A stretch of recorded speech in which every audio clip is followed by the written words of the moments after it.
Assalamualaikum warahmatullahi wabarakatuh.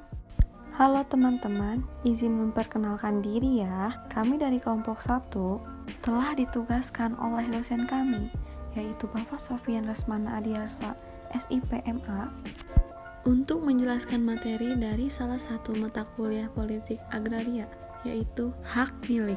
Pengertian hak milik menurut Undang-Undang Nomor 5 Tahun 1960 tentang Peraturan Dasar Pokok-pokok Agraria atau UUPA. Hak milik diatur di Undang-Undang Nomor 5 Tahun 1960 tentang Peraturan Dasar Pokok-pokok Agraria atau UUPA. Hak milik adalah hak turun-temurun, terkuat, dan terpenuh yang dapat dipunyai orang atas tanah. Di antara hak-hak atas tanah yang lain, hak milik merupakan hak yang paling kuat dan paling penuh. Pengertian hak milik menurut Pasal 20 Ayat 1 UUPA, hak turun-temurun, terkuat, dan terpenuh dapat dipunyai orang atas tanah. Tanah dengan mengingat ketentuan dalam pasal 6 UUPA, hak turun-temurun di sini artinya hak milik yang dapat berlangsung terus selama pemiliknya masih hidup.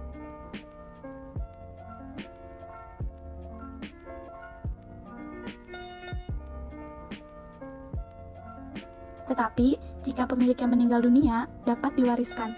Sedangkan terkuat dan terpenuh artinya hak paling kuat di antara yang lain, seperti hak guna bangunan, hak guna usaha, dan hak pakai. Lalu dasar hukum hak milik atas tanah. Yang pertama itu ada Peraturan Pemerintah Nomor 38 Tahun 63 tentang penunjukan kepada badan hukum yang mempunyai hak milik atas tanah. Lalu yang kedua Peraturan Pemerintah Nomor 24 Tahun 1957 tentang pendaftaran tanah. Lalu ada Pasal 6 UUPA yang isinya semua hak atas tanah mempunyai fungsi sosial. Pasal 7 UUPA yang isinya untuk tidak merugikan kepentingan umum.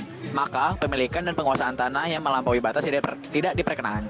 Lalu batas kepemilikan tanah bergantung dari kepadatan penduduk. Untuk tanah pertanian 6 hektar sampai 20 hektar. Untuk tanah perkotaan maksimal itu 5.000 meter persegi atau 5 bidang tanah. Lalu untuk memperoleh hak milik ada dua cara, yaitu yang pertama dengan peralihan, beralih atau dialihkan.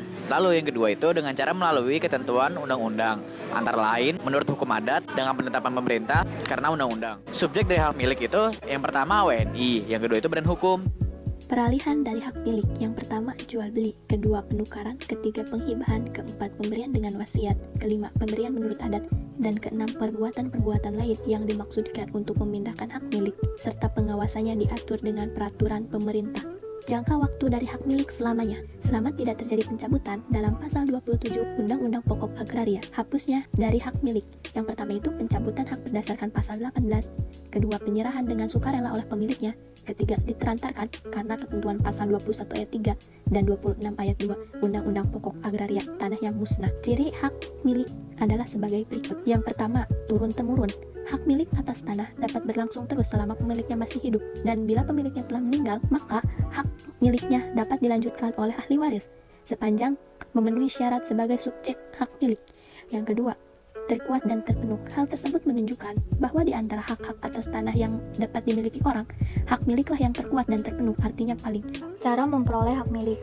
Adapun cara memperoleh hak milik menurut KUH Perdata diatur dalam pasal 584 yang menyebutkan hak milik atas sesuatu kebendaan tak dapat diperoleh dengan cara lain, melainkan dengan pemilikan, perlekatan, karena pewarisan baik menurut undang-undang maupun menurut wasiat, adanya penunjukan atau penyerahan berdasarkan suatu peristiwa perdata untuk memindahkan hak milik yang dilakukan oleh seorang berhak berbuat bebas terhadap kebendaan itu.